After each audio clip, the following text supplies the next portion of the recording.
가난한 과부 여인이 두 랩돈, 우리 돈으로 2,000원이 좀 안 되는 돈입니다. 적은 돈이거든요. 그 정도 되는 헌금을 성전에 드렸을 때 예수께서 보시고 그 일을 굉장히 감동적으로 말씀하셨던 것. 제일 많이 넣었다. 가난한 중에 자기 전체를 넣은 것이다. 라고 하신 이 일은 언제든지 감동이 되고 저는 지금도 이 부분을 읽으면 항상 마음이 찡하고 눈물이 납니다. 우리 주님이 그것을 보신다는 거죠. 그 여인이 가난한 행색은 났겠지만 과부인 건 어떻게 알았을까요? 옷이 따로 있는 건 아니거든요. 우리 창조주께서 삭개오의 마음을 들여다보신 창조주께서 그 여인을 아시고 3절을 보면 정확하게 이야기합니다. 이 가난한 과부가 다른 모든 사람보다 많이 넣었다. 그래서 고통스러워하는 그런 사람을 우리 주님께서 알아보시고 그렇게 이야기하신 것이 너무 참 귀하고 감사합니다. 여러분 주님이 우리를 아시고 알아보셨다는 것을 기억하시길 바랍니다. 눈에 띄지 않는 사람일 수 있어요. 그런데 주님이 알아보시고 주님께서 또한 저희를 기억하십니다. 가난해서 알아본 건 아닙니다. 가난하지만 진실한 사람, 그 중심을 보신 거죠. 이 본문은 이 누가복음 20장부터 21장까지 이렇게 주님의 권위에 도전하고 또 진실하지 않은 신앙은 있다고 하지만 그것이 종교에 그치는 종교인들과 그리고 그것으로부터 진실한 신앙과 예수님의 주되심을 고백하는 사람들에 대한 이야기가 이렇게 연결되어 나옵니다. 성경은 원래 장절 구분이 없이 쓰여진 책입니다. 그래서 쭉 이어 읽어야 되는데 우리에게 그렇게 읽도록 주신 거예요. 그런데 이 20장, 21장은 지난주에 우리가 예수의 권위와 주인 되심을 고백하는 주재권에 대해서 말씀을 나누는데 그런 주재권을 인정하는 사람과 인정하지 않는 사람들에 대한 이야기가 계속 나와요. 그래서 45절부터 47절까지 드디어 그 자리에 있는 굉장히 권한이 있었던 서기관들, 서기관이란 계급은 일종의 공무원이었거든요. 그 시대로 얘기하면 그분들에 대한 경고의 메시지가 거기 있고 그리고 그 뒤에는 이 아름다운 성전이 무너질 것과 세상의 종말과 하나님의 나라가 올 것에 대한 이야기가 이어지면서 그 사이에 그 참 참혹하고 어둑어둑한 중에 암흑 속에 있는 유일한 등대불빛처럼 이 여인이 주님께 헌신한 이 장면이 딱 나옵니다. 그래서 이 부분은 더욱더 가치가 있습니다. 한 신학자 한 분께서 저랑 똑같이 이렇게 45절부터 20장 45절부터 21장 6절까지를 이렇게 본문을 끊어서 이 본문을 설명하신 것을 제가 우연히 봤습니다. 그래서 이렇게 보신 분이 있구나. 내가 틀린 건 아닌가 보다. 다행이다. 그리고서 이제 읽는데 이게 인터넷 교계 신문에 올라 있는 기사였는데 이야기가 좀 죄송합니다. 표현이 그러지만 좀 삐딱하다고 제가 느꼈어요. 거기 있는 그 서기관들이 가난한 이들의 재산을 삼키며 외식으로 길게 기도하고 높은 자리에 앉아서 인사받는 것 좋아하고 우리가 아까 광고 잘했네. 인사합시다 먼저. 인사받는 것 좋아하고 이런 사람들이 심판을 받으리라. 그리고 이 여인이 헌금을 냈을 때 이 여인은 그렇게 헌금을 했지만 이것은 정의롭지 않게 드려진 것이며 그래서 어떤 사회적 정의가 아니고 가난한 이들에 대한 배려가 아니고 이 여인의 가산을 삼킨 자들이 바로 그거고 그런 화려한 건물은 저주받아 무너지는 것이고 이렇게 이야기를 해서 아니 어떻게 이걸 그렇게 보나 예수님께서 그 성전을 아주 싫어하시고 증오하신 것처럼 그렇지 않죠. 여러분 예수님 12살에 성전에 가셨다가 집에도 안 가고 거기 머무셨잖아요. 예수님 성전 사랑하셨어요. 무슨 소리예요. 예수님이 마지막 일주일을 보내러 예루살렘에 들어가셔서 어디서 지내셨지요? 날마다 성전에서 가르치셨어요. 싫어하지 않으셨어요. 성전이 무너진 것은 단지 이 성전에 대한 저주, 이 화려하게 지어서 저주받은 것 그런 건 아닙니다. 그리고 뭐 그 당시 로마의 건축물 중에서 황제를 기념하고 황제의 후원을 받는 모든 건축물들이 다 화려해서 지금까지도 화려하고 최선을 다해서 지은 거죠. 그런 부분은 아닙니다. 경고를 한번 보시면 47절의 마지막을 보면 그렇게 인사받기 좋아하고 윗자리 앉기 좋아하고 가난한 사람들을 돌보지 않고 오히려 빼앗고 외식으로 길게 기도하면서 종교적인 형태만 내는 그 사람들이 더 엄중한 심판을 받으리라. 그렇게 돼 있죠. 더 엄중한 심판을 받으리라. 이 얘기는 뭐예요? 너희 그거 영향받지 않도록 조심해라. 그런 걸 보면 아 원래 신앙이 있고 하나님 높이 세워주시면 저렇게 되나 보다 하고 영향을 받겠죠. 그들이 더 엄중한 심판받으니까 그거 볼 생각도 하지 말고 담지 말고 영향받지 마라. 그런 말씀입니다. 성전에 무너지면 우리에게 굉장한 은총이고 복입니다. 지난주에 제 아내가 저를 보고 요새 레이기를 열심히 읽는 중인데 저를 붙잡더니 목사님 정말 얼마나 다행이에요. 그래서 뭐가요? 아니 저기 뭐 딱 그렇진 않지만 목사님 하는 일이 구약의 제사장들 같은 일이잖아요. 뭐 우리가 유대인 제사장은 아니지만 뭐 그런 의미가 또 있어요. 예, 영적으로 그 어떤 구약의 의미를 내려받은 것이 뭐 그렇다고 할 수 있죠. 그때 맨날 동물 잡아서 제사 드렸는데 얼마나 힘들었을까. 참 얼마나 감사한 일이에요. 저한테 그래서 등골이 오싹해졌어요. 저 시골에서 소 잡는 거 이렇게 하면 딱 한 번 소는 딱 한 번 잡는 걸 본 적이 있는데 너무 그 중노동이에요. 그 덩치가 엄청 크지 않습니까? 도축을 해야 먹고 사니까 왜 그러세요? 한우 좋아하시는 분들이 다 드시면서 그렇게 하긴 하지만 이걸 날마다 한다. 이거 얼마나 어려운 일이냐. 여러분 그렇게 어려운 일, 불쌍한 일, 힘든 일, 그 성전을 무너뜨리고 새 성전이신 예수를 주신 일입니다. 그래서 성전의 무너짐은 우리에게 큰 복과 은혜인 거예요. 그리고 성전만 무너진 게 아니라 예루살렘 성 전체가 쑥대밭된 겁니다. 뭐 성전만 골라서 이렇게 무너진 게 아니고요. 그리고 그것이 물론 당연히 율법 시대의 종말과 복음과 은혜 시대의 선포를 위해서 무너진 것인 건 틀림이 없습니다. 그래서 이걸 예수님이 성전을 싫어하셨다라고 얘기하시면 옳지 않아요. 그리고 싫어하는 성전을 왜 매일 가셨대요? 성전 바깥에서 감람산에서 오라 그래서 하시면 될 거 아니에요. 그러지 않습니다. 예. 그래서 그건 좀 과하다. 왜 그렇게 보실까? 아마 속상한 걸 많이 본 것 같아요. 교회 안에서 속상한 일들에 적지 않은 것이 사실은 돈과 관련해서 있지요. 투르키에 지진이 일어나고 많은 분들이 가슴 아파하고 그것을 돕기 원합니다. 그래서 한국교회 봉사단도 가가지고 계좌를 하나 여셨는데 가시고 바로 최초에 필요한 금액 2억 5천만 원이 다 차서 바로 계좌를 닫으셨어요. 그리고 이제 이후엔 또 다른 것이 그래서 2, 3일 전에 현장에 방문하셨던 앙카라에 계신 선교사님의 소식에 의하면 현장의 구호물품은 이제는 부족함을 못 느꼈다. 그러니까 먹는 거 마시는 거 급하게 덮고 자는 거 이런 건 이제 웬만큼 됐다는 거예요. 그러나 여전히 추위가 문제고 이제는 이 건물이 약해졌기 때문에 진도 5 정도의 여진에도 건물이 한두 개씩 또 추가로 무너진대요. 그러니까 남아 있는 건물에도 이분들이 못 들어가는 거예요. 언제 무너질지 모르니까.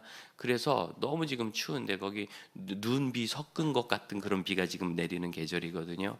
얼마나 추운지 추위와 그래서 천마 그 다음에 재건이 앞으로 문제인데 이제 진짜 지금부터 긴 시간의 싸움이 필요한 거죠. 아직도 구조가 마무리되지 않았고 잔해도 치워야 되고 그렇습니다. 그래서 저희도 이제 처음에 그 봉사단이 간다 그래서 딱 생각했는데 바로 다음날 계좌가 닫혔어요. 닫히고 이제 새로운 계좌가 준비돼서 안내가 되는데 여기는 굉장히 조직적으로 저희가 접근을 해야 될 부분입니다. 우리 성도들 마음이 참 이렇게 좋잖아요. 그래서 지난번에 남목협 홍 목사님 제자들 목사님들이 모여서 그래 최근에 우리 교회 상황을 좀 잠깐 나눠야 해서 2, 30초씩 잠깐씩 얘기하는데 연말에 우리가 처음으로 송년 콘서트를 해봤는데 목사님 그게 되더라고요. 400장 티켓을 준비해서 500장 넘게 판매가 돼서 1,000만 원 넘는 금액을 그대로 판매 금액 전체를 보냈습니다. 거기 뭐 경비 안 떼고 그러면서 우리 성도들 마음이 이렇게 선하고 다정하다는 걸 알아서 제가 참 마음이 감동이 됐습니다. 이렇게 보고를 했습니다. 우리 성도들 마음 참 선하고 아름답거든요. 문제는 이 고백을 언젠간 제가 해야 되겠다 싶었는데 지금인 것 같아요. 오래전에 IT에서 지진 그런 사태가 났을 때 성금을 모아가지고 많이들 보냈습니다.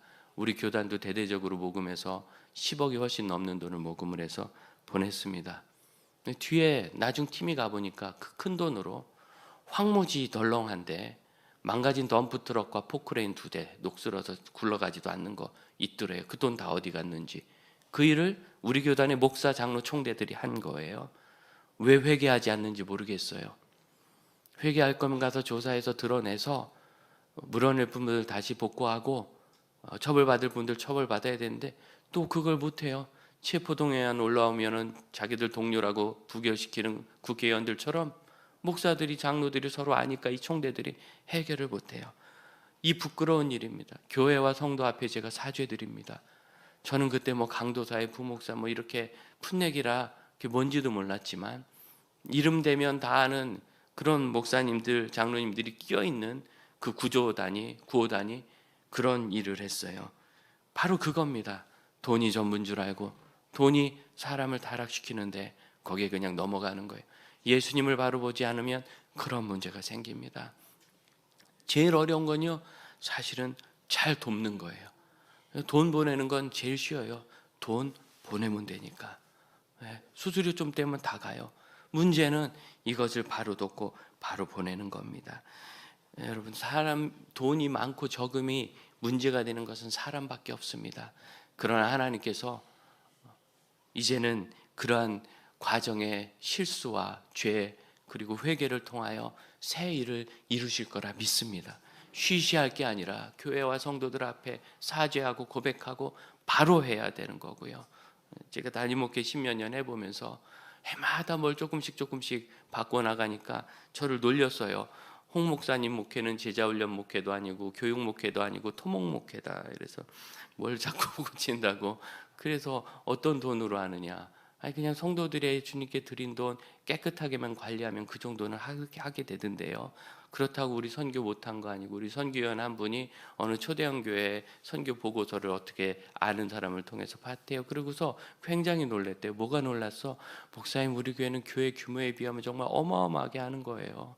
그렇게 얘기하면서 굉장히 자부심이 생겼다고. 저희 할 거 다 하고 다음 세대 위해서 청소년부 애들이 돈이 좀 부족하답니다. 여러분 버스 싸게 올라가지고 버스 싸게 거기 갔다 오는 것만 2번 하는데 100만 원이 넘는데 한 대 빌리는데 그게 너무 지금 그렇다고. 그런데 여러분 그간 10년간 교회 학교에서 뭐 필요해요 그런데 돈 없다고 안 해준 거 하나도 없어요.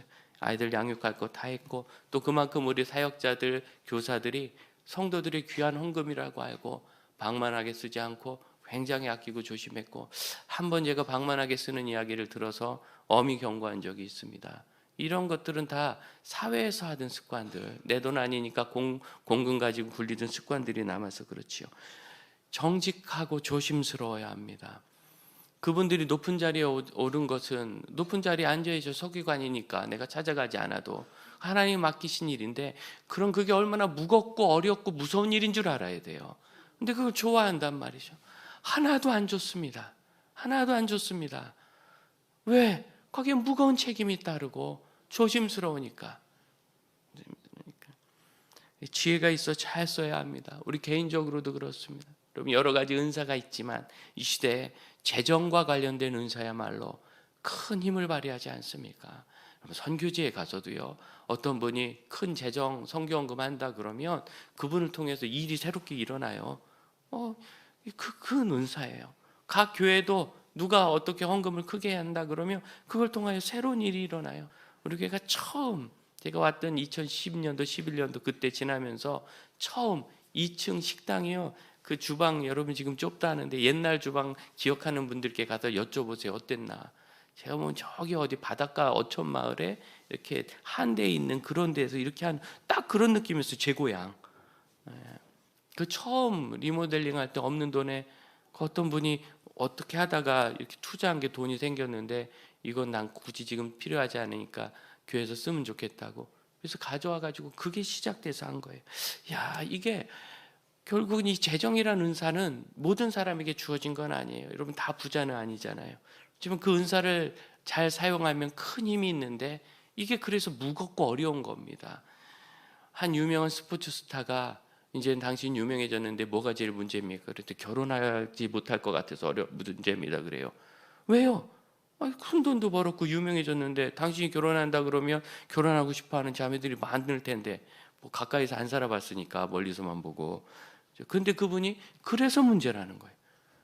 그분이 내 명성을 보고 오는지, 내 돈을 보고 오는지, 내 건강을 보고 오는지, 정말 나를 인격적으로 사랑하는지 내가 알 길이 없다는 거예요. 운동선수가 참 지혜롭지요. 그래서 운동을 잘하나 봐요. 생각을 많이 해서. 여러분, 돈이라는 거 나에게 주어지면 고민스러운 겁니다. 네. 아껴 쓰시고 철저하셔야 합니다. 작은 거 하나도 다시 한번 고민해야 합니다. 제가 무엇이든지 정말 주님께서 이것이 원하시는 것이고 하나님 기뻐하시는 것인지 물어야 하고, 아니면 아닙니다 해야 합니다. 참 중요합니다. 네. 참 허하니까 사람들이 자꾸 그걸 보여주면 영향을 받는 거예요. 외제차 요즘에 웬만하면 다 탄다는 말, 해외여행 1년에 한 번은 가야지, 성경에 있는 얘기예요? 기도하고 응답받은 거예요? 다 남들이 하는 그런 얘기예요. 몇 살에는 몇 cc 차를 타고 몇 살에는 몇 평 집에 살아야 되고, 명품을 막 위아래로 두르고 다니면 저분 참 존경스럽다. 그럴 분이 어디 있어요?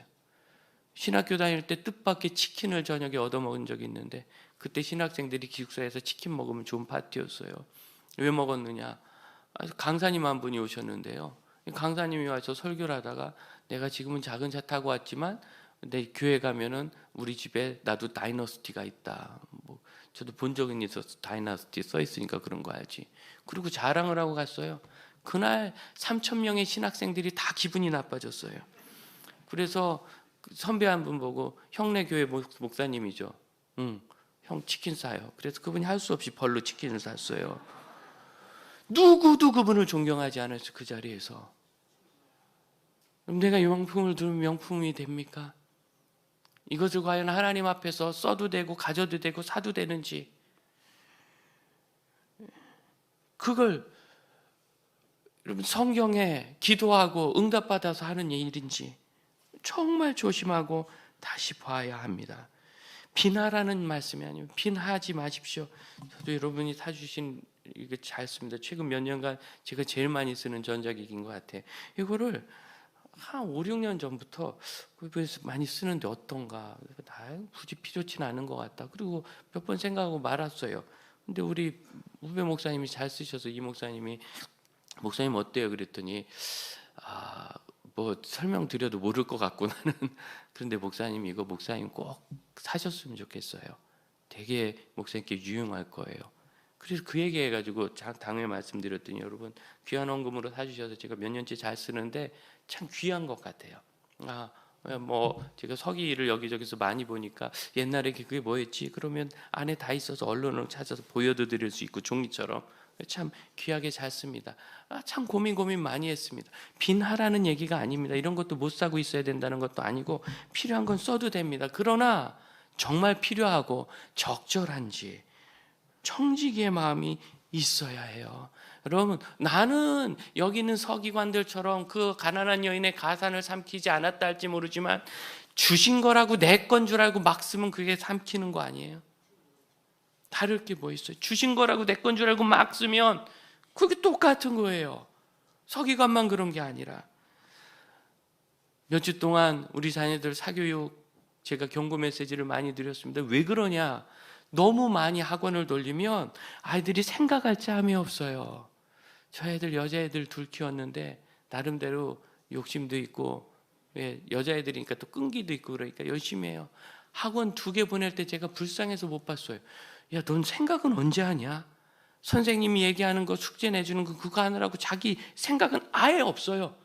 그러면 나중에 점수는 몇 점 올라갈지 모르지만, 여러분 점수에서 학교 컬러 바꾸면 그게 인생을 바꿔주지 않습니다. 실제로는 실력 중심으로 가거든요. 실력 중심으로. 현장은 그렇게 돼 있어요.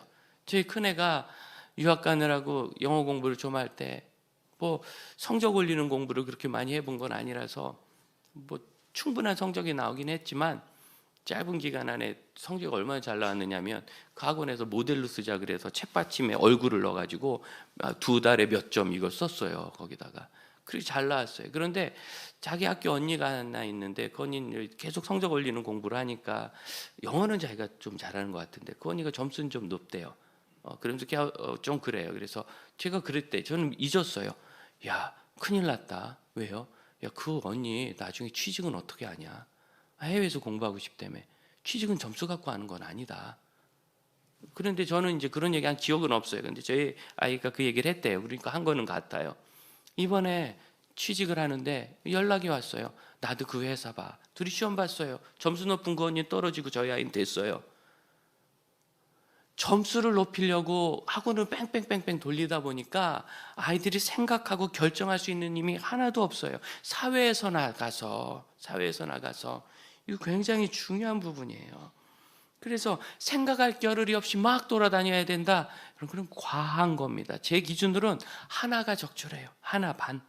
열심히 공부한다는 전제로 2개 이상은 감당 못합니다. 그대개들이 얼마나 유능한지 모르겠지만 그렇게 유능하면 아마 안 보내도 잘할 건데 안 보내도 잘 못하는 애들은 2개 이상은 과합니다. 실력을 키우는 게 목적이에요. 정치인이 돼서 얘기하기는 좀 곤란하지만 옛날에 안철수 씨 어떻게 살았습니까? 감동받은 이야기 하나가 그거예요. 의대 다닐 때 이따만큼 두꺼운 책으로 공부하잖아요. 시험을 보는데 시험 기간만 되면 그 학교 앞에 복사 가게에서 요약판, 그 선배들이 요약해 놓은 거 있거든요. 그걸 다 사다가 본대. 자기는 그렇게 해서 요약판 보면 점수는 조금 올라가지만 지식은 쌓이지 않는데 그냥 그 교과서를 읽는 만큼 그다음에 중요하다고 생각하는 거라도 찾아서 읽으면 그건 지식이 돼서 그 점수는 내가 그 사람 A 맞고 난 B 맞더라도 이게 점점 쌓여서 3년 4년 되면 실력의 차이가 된다. 제가 거기에 굉장히 공감한 게 제가 신대원 다닐 때 그랬어요. 제 친구 한 사람이 저를 너무 좋아해가지고 복사 가게 가서 시험 그 요약판 사오면서 꼭 제 것도 사오. 몇천 원씩 주고. 좀 보들 않아요 그거. 그냥 봐도 뭔 소리인지 모르겠어. 그냥 모르고 외우는 거예요. 왜 요약판이니까 모르고 외우는 거예요. 그 책을 읽으면 무슨 뜻인지 알거든요. 그래서 점수는 그 친구가 저보다 좀 좋은 것 같아요. 목회는 누가 잘할까요? 왜 대답을 안 해요? 현장에 나가서 설교하고 성경을 이해하고 가르치고 나누고 성도들을 이해하는 건 쌓아놓은 실력이 기본 돼야 되는 거지 외운 점수 가지고는 되는 게 아닙니다. 살아가는 아이들 만들어야지 20년 살고 죽을 애들처럼 20살에 초점 맞춰서 입시 하나만 보고 살게 만드시면 여러분 그 시기가 언제라고요? 백지처럼 깨끗한 때 선을 그은 대로 평생 산다는 거죠. 선을 그렇게 그어놓으면 20살 돼서 못 바꿀 겁니다. 경고하는 겁니다. 왜 과한가? 숨이 지나도록 11조도 못하고 헌금 한 번 못하면서 부모님 용돈도 못 드리면서 애 학원비 다 갖다 가산을 삼켜버려요. 그게 아이에게 실력이 되는지 안 되는지 따져도 안 봐요. 주님 말씀하시잖아요. 그 서기관들이 더 심판받을 거다. 생각을 해보고 해야 되는데 주변에 사는 거 그냥 막 따라가면서 누구를 돕는다는 거 드루키엘을 돕듯이 쉬운 게 아닙니다. 오래전에 아랍권에서 예수 믿는 게 들켜가지고 제자인데 선교사님 제자인데 간신히 피해온 사람이 남서울교회로 들어왔어요. 홍정일 목사님 교회. 그래서 거기서 거처를 마련해줘서 이제 길을 찾으면서 그 사람이 자기 사역자가 되겠다고 목회자가 돼서 아랍인 선교를 하겠다고 자기 본국엔 못 가요. 가면은 그냥 죽지요. 그러니까 제3세계에 미국이나 유럽의 아랍인들이 공동체로 사는 곳에 얼마든지 사역할 수 있으니까 야, 참 좋다. 그러고 있는데 웬 청년 사역가가 찾아왔대요. 이 청년 사역가는 자수성가 한 사람이 유명한 사람이었어요. 목사님, 오카는 목사님이 좀 가브라에서 왔습니다. 그래요? 그런 형제가 있다는데 도와주라고 하셨는데 제가 돕겠습니다. 우리 회사가 돕겠습니다. 집도 주고 등록금도 주고 옷도 주고 필요한 거 다 해주겠습니다. 그 사람 어디 있습니까? 우리 목사님이 이렇게 물끄러미 쳐다보셨어요. 목사님 왜 그러십니까? 그 형제 얘기하는 얘기는 내가 참 귀한 얘기 이해하겠는데 그렇게 하는 것이 그 사람을 살리겠는가 죽이겠는가? 그렇게 하면 그 가난한 나라에서 어렵게 신앙생활하다 온 사람이 부자 나라 왔다고 부자 교인이 그렇게 다 해결해주면 그 사람이 과연 앞으로 더 좋은 믿음의 사람 타역자가 되겠는가 망가지겠는가? 이 사업가가 잘 알아들어요. 잠시 생각하더니 그러네요 목사님 제가 생각이 짧았습니다. 명함을 주고 목사님 필요한 것은 제가 무엇이든지 목사님 말씀하시는 대로 공급하겠습니다. 그리고 가더래요. 그 얘기를 하시면서 그 얘기 듣고 보통 젊은 사람들이 교만하게 구는데 참 잘 듣더라고. 그리고 그 친구를 그렇게 가까이 하면서 잘 양육하셨어요. 이랜드의 박성수 사장입니다. 청년기에 젊었을 때. 돕는 거 그럼 정말 위험한 겁니다. 그것이 그를 살릴지 죽일지, 살게 할지 죽게 할지 너무 어려운 겁니다. 존 파이버 목사님은 진짜 존경받는 분인데 늘 그분에게 뭘 대답하면 정말 은혜롭고 감동적으로 성경적으로 설명을 잘하세요. 어느 날 목사님 11조는 구약의 율법이잖아요. 우린 율법이 아니고 복음의 시대니까 할 필요 없는 거 아닙니까? 그러더래요. 그 존 파이버 목사님이 그 사람을 보고 이렇게 얘기하더라고요. 영상에서 제가 봤는데, 형제요, 당신이 주님께 더 많이 드릴 수 있는데 왜 10분의 1만 드리거나 그것도 안 드릴라 합니까? 당신이 10분의 3이라도 드릴 수 있고 10분의 9를 드리고도 살 수 있다면 더 좋은 사람 아닙니까? 우리에게 있는 모든 것은 주님의 것이고 하나님의 나라를 위하여 우리가 최소한 구별해 두는 것이며, 그것을 율법으로 지켜서는 안 되고 내 모든 것이 주님의 것이라는 고백 위에서 해야 합니다. 이건 너무나 중요한 인사이트입니다. 돈이 목자가 되면 그걸 가지고 따지기 시작해요. 세전 10분의 1이냐 세후 10분의 1이냐. 여러분 정말 감동적인 단어잖아요. 그 여인은 가난한 중에 자기가 가지고 있는 생활비 전부를 넣었느니라. 전부래요. 여러분 전부라는 단어에 스트레스 되십니까? 만일 그 여인이 아마 그렇게 가난한 사람이 아니면 전부를 못 드렸을 겁니다. 전부를 드린다고 해결되는 건 아니에요. 여러분 그러시면 안 돼요. 여러분 거지 돼요. 당장 어떻게 먹고 살 거예요? 이것은 전부라는 단어를 얘기하는 게 아니에요. 11조가 10분의 1이라는 숫자를 얘기하지 않는 것처럼 이것은 그 단어를 얘기하는 것이 아니라, 이 여인이 보세요. 이 두 렙돈 한 2,000원, 그 당시 목욕값이 2,000원이었답니다. 두 렙돈. 이거 가지면 어떻게 그냥 부실한 한 끼는 해결할 거예요. 그거는 아무것도 해결되는 게 없어요. 이분은 이렇게 내가 가난한 중에 하나님 도우시지 않으면 저런 길이 없습니다. 자기 자신을 주님께 드려야 되는 거예요.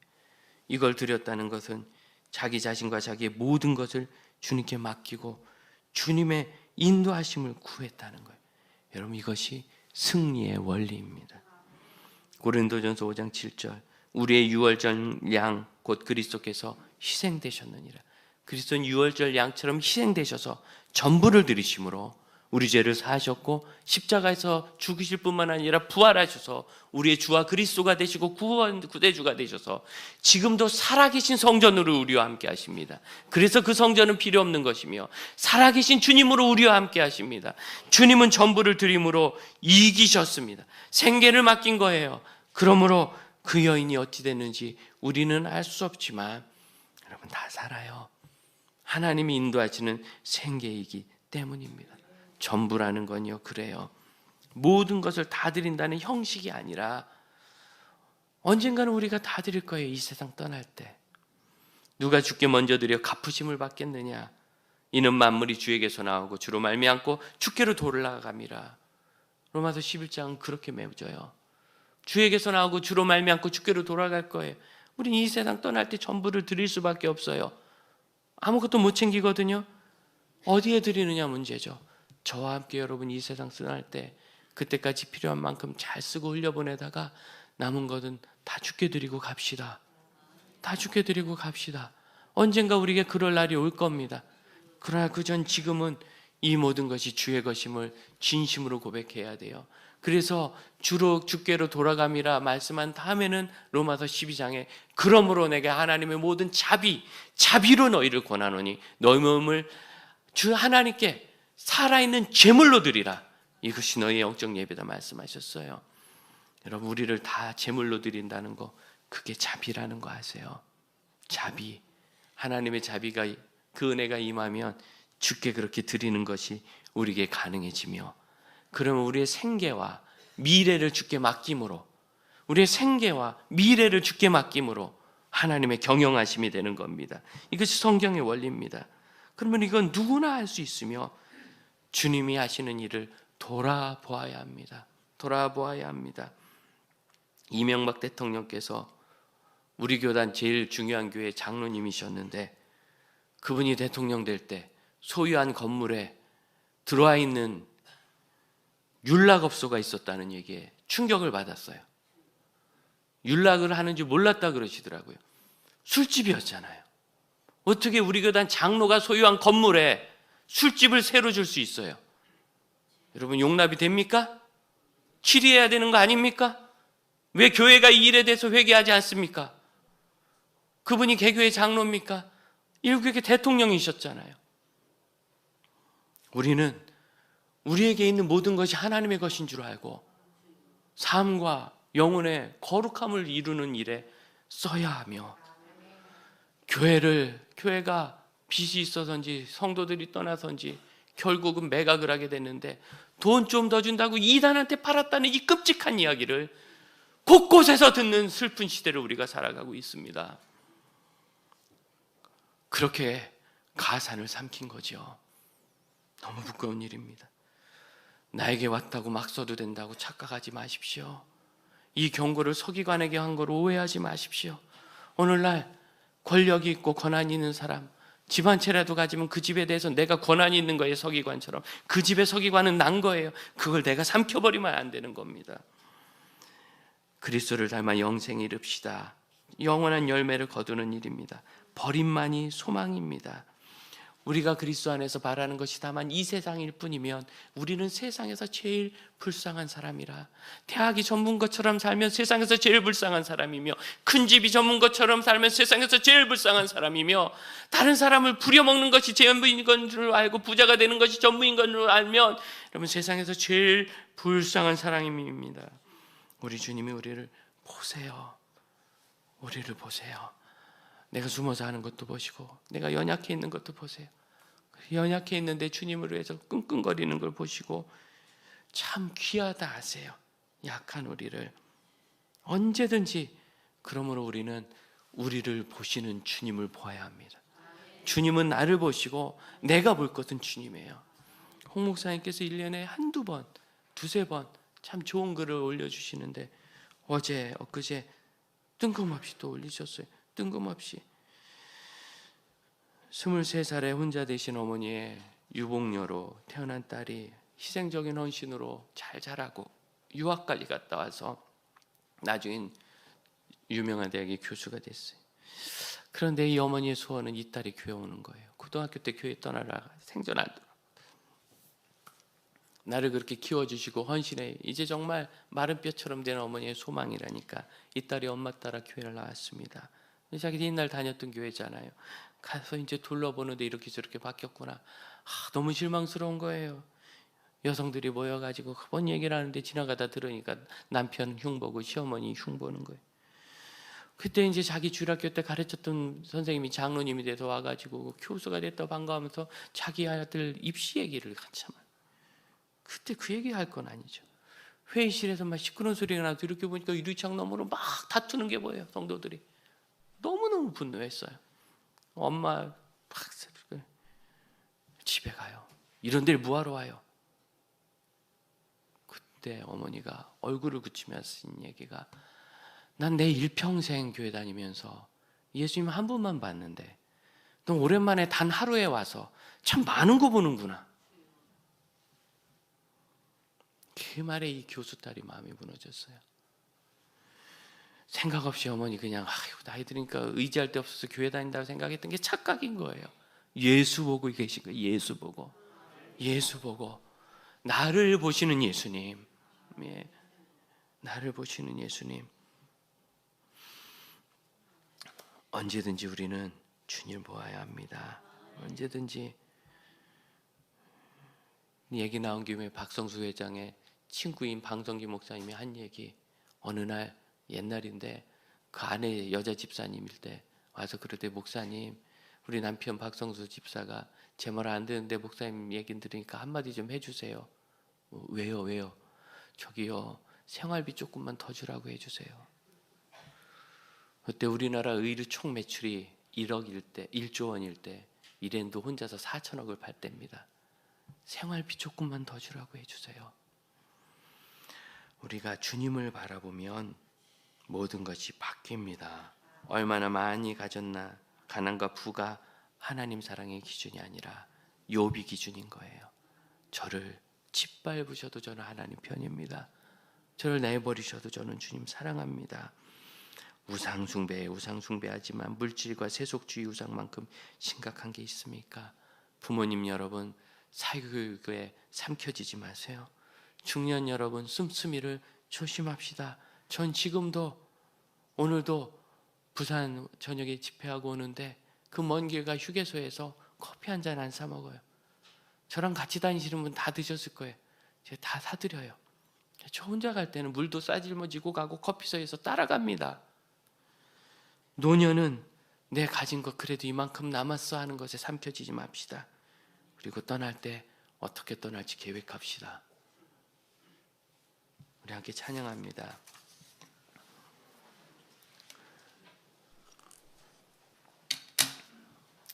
전부라는 이거 약할수록 하기가 쉬운 겁니다.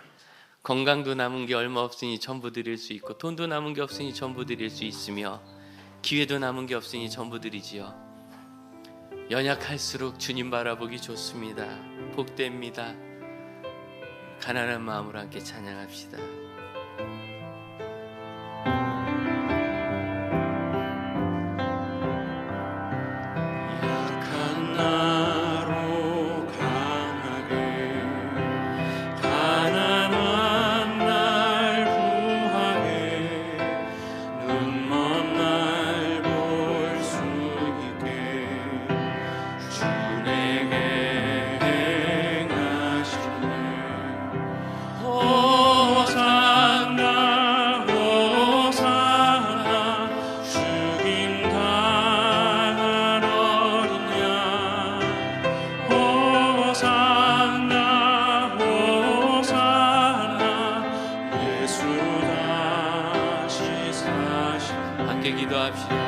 예수께서 세상을 이기신 방법을 생각합시다.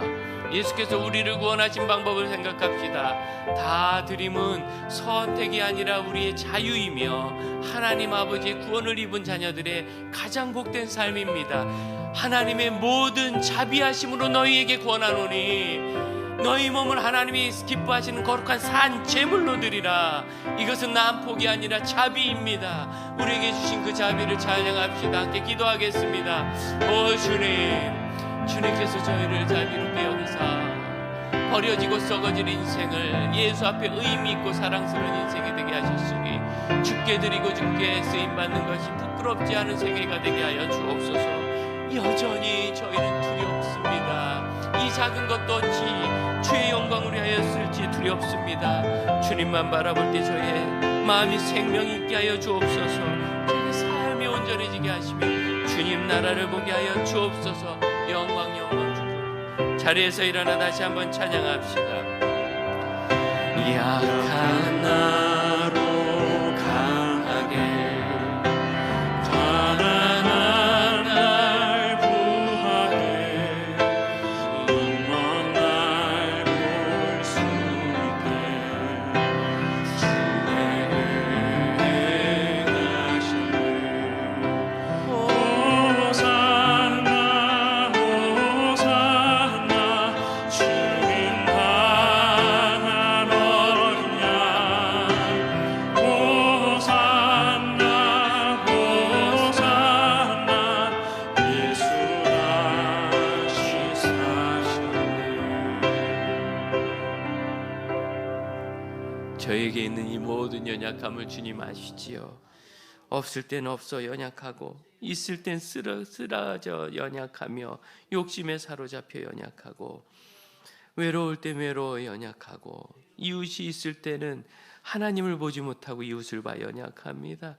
언제든지 저희의 눈을 들어 십자가 주님 바라보며 나를 바라보시고 이 연약한 저희를 주목하여 보시는, 그리하여 주님 사랑하는 것을 일일이 헤아리시는 주님을 집중하여 보게 하시고, 주님을 바라볼 때 우리 삶의 모든 두려움과 환난과 혼돈이 질서를 갖게 하여 주옵소서.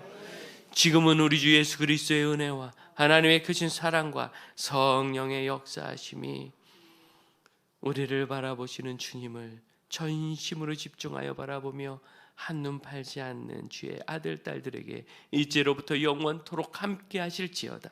아멘.